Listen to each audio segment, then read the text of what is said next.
Do you know Kerokan?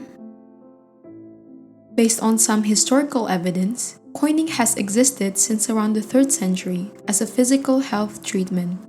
Coining was surmised by people as it was believed to be an effective and cheap medicine. By rubbing a piece of smooth-edged tool onto one's body, the method could treat some conditions such as common cold, headache, dizziness, or fainting.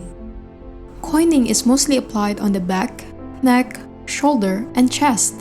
It usually begins and ends with a massage using mild ointments like Vicks, creams, coconut oil, or baby oil. In China, where it is recorded to originate at, the therapy tool is called guasha, a jade stone. By rubbing guasha, practitioners believe that it could replace both oxygenated and deoxygenated blood to where they ought to be, and one's body will be cured from muscle sore or fever. Apart from the origin country, coining also takes place in other Asian countries, such as Indonesia, Vietnam, Cambodia, and Laos.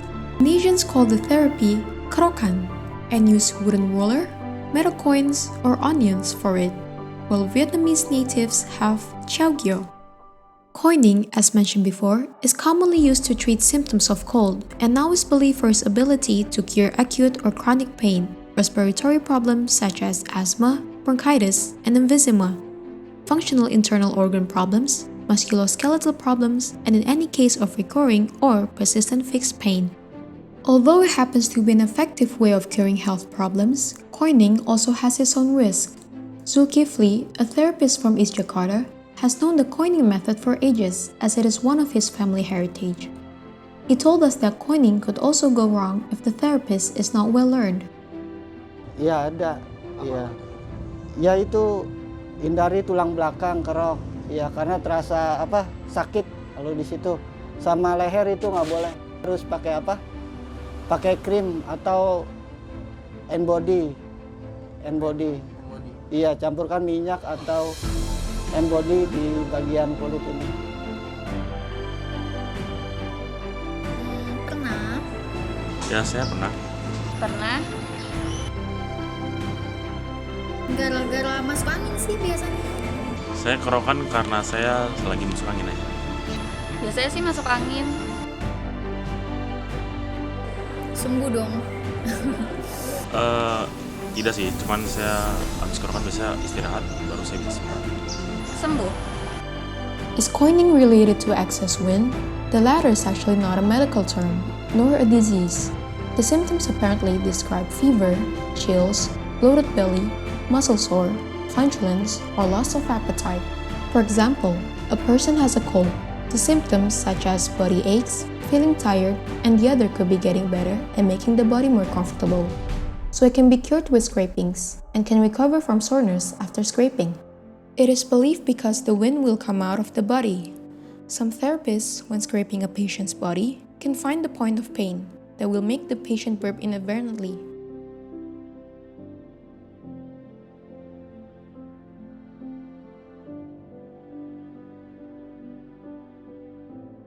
Heart disease.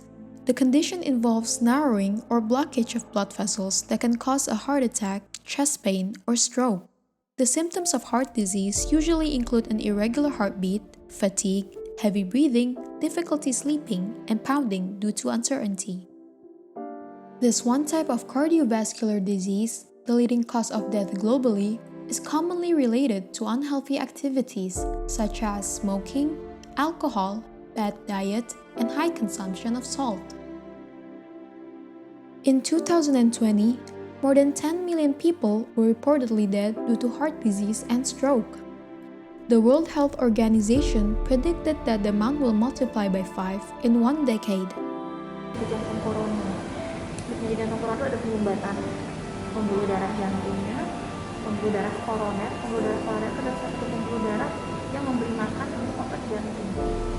Biasanya itu tuh yang sering kadang-kadang sama masyarakat tuh dibilang kadang-kadang kok masuk angin atau angin duduk, istilahnya mungkin seperti itu.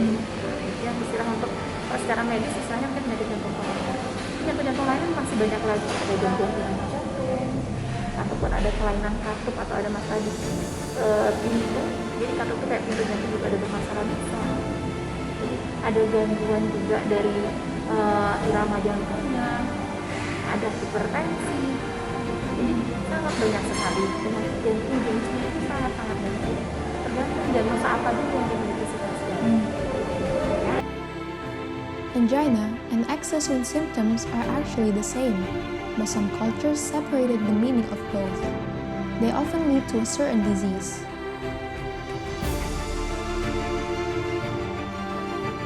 Bedanya angin, masuk angin ya masuk angin kayak ada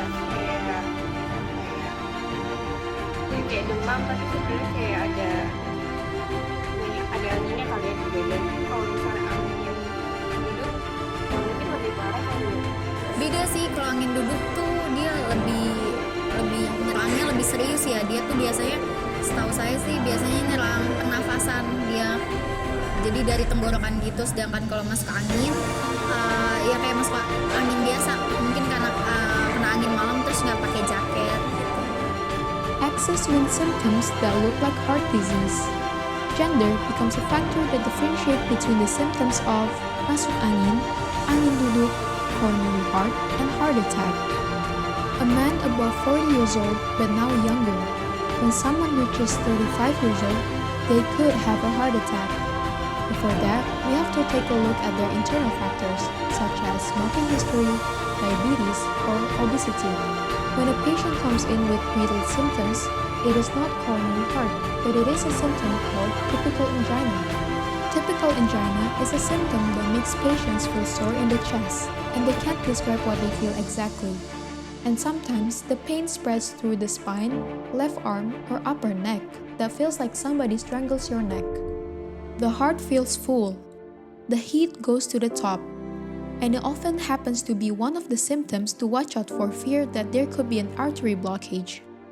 In conclusion, coining can stop the symptoms of what is not well in our body, but it doesn't cure what is the leading cause, what it happens in the long run. Dr. Wulandari associated the latter to heart disease symptoms, and the risk could be worsened if one has unhealthy habits, smoking cigarettes, consuming alcohols, fast foods, and overall bad diet. Consult your doctor, start a good habit, and ask your surroundings. So, do you still consider Kerokan as a good healing method?